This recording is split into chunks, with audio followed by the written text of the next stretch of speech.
Hi everyone and welcome to Off-Track Seasonal Championship. This is Series 4, Summer Forza Horizon 5, and this is another one in the series of World Cup, so we're gonna stick with our JDM choice, which means the only car we can use is Nissan Pulsar that you see on the screen.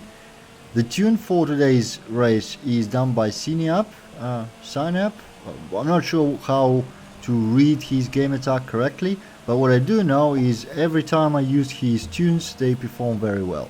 So you can pretty much rest assured that we're gonna win this race without any significant difficulties. You can see right off the start we are now third behind two other Pulsars. Okay, I can see the trend.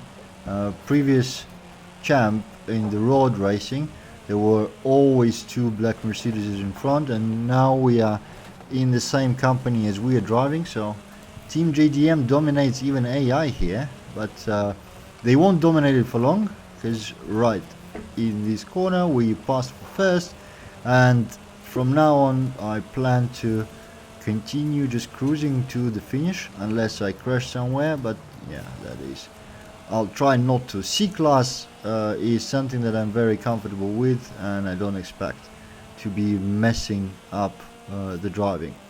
The rainy weather is another trend. All three road races were in rain, so it looks like summer in Mexico is quite a bit rainy, but with rally setup on the car that's even less of a difficulty than in the road championship. The car maintains grip at all times, absolutely under control, so even I would want to attribute my hitting the wall to a slippery surface, but no, that's just my shitty driving. Has nothing to do with the weather.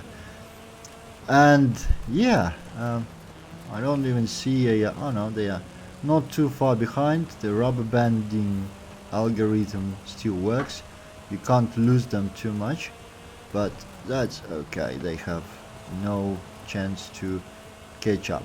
What did you guys choose? Did you also all go with Team JDM, or are you driving something else? Let me know if you made your choice already. And in terms of upcoming weeks, it's been pretty much confirmed that while this week is C-Class, we'll see B-Class next week, then A-Class in winter, and probably S1 in the spring. Thanks to the comment under my previous video, there was a great insight that there was actually a hint in the video from Playground Games. And with that we are finishing the first race, nice and easy, very controllable fashion. So yeah, Team JDM goes ahead, and we'll see what comes in the next race. Our next race is BAJIO Trail, which is another sprint rally race. Should be quite nice and easy. We again starting from the asphalt, which should give us even additional boost, because while this car seems to perform really well on the dirt, it performs even better on the asphalt. So off we go, 5th place, really close to this guy, so let's stick to inside. Yeah, to use the fact that AI seems to be braking even in the very easy corners. Okay, I was braking a bit too much here, so overcompensating it and then clipping the wall, but yeah, that shouldn't change any of that. And if you hear some weird sounds in the background, please don't worry, that's my dog trying to eat my controller while I'm driving, so apparently that looks even better than her own toys, so she does some funny sounds in the background, but I'm not sure the microphone is actually sensitive enough to catch any of that, but what I know is that I have to move the controller around in the air to prevent it to be eaten while still driving, which is thanks to a lower difficulty of AI that's actually possible, but otherwise I'd have a bit of a challenge. Right, so up in the second place, and we should be taking on him momentarily. Yeah, this right here, nicely from inside. Yeah, A little bit loss of control of the car, but yeah, that's not a big deal. These Pulsars are quite funny. I've seen quite a few of them while growing up.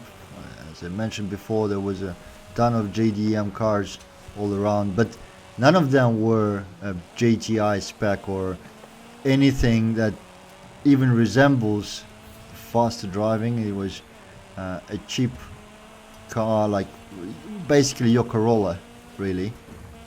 So yeah, racing in one, you wouldn't really do any, especially on the dirt. But no, in Forza, this version of Pulsar is really good in dirt.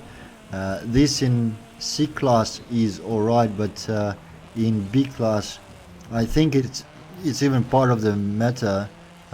They are really strong in terms of performance. So yeah, if you never drove this car in Forza, I actually recommend it. It's a fun little car to drive, and it performs very well in pretty much any conditions. Right, 70% of the race, a little bit of a puddle. As you can see, we stormed the puddle with full speed. Dog, piss off. Come on. Sorry, I almost lost control while fighting with my dog and trying to drive at the same time. It's not the recommended experience. But yeah, we should be finishing the second race momentarily with huge advantage over AI. I guess one car that could compete with us here, generally you'd expect the Lambo truck to be kind of competitive in dirt off-road setting, because they are kind of unlucky. They have to use it in every single race, but no, nowhere to be seen. Right, that's the end of the race 2 in dirt racing, and let's see what the last race brings us.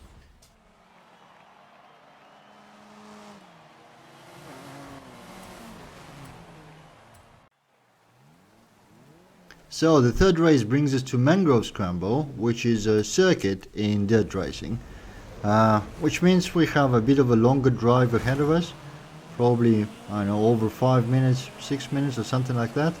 But it also means that winning it is even easier. So if you struggle with the AI difficulty, Scramble gives you a bit more time to adjust. We had a good and easy start, 5th place immediately, and after this corner we should be closer to the AIs, ready to attack some of them shortly after. Yeah, you can see we're closing in on 5th really nicely. There we are. So my usual measure is I want to be ahead of the of all AIs in this difficulty by the middle of the second lap at the latest.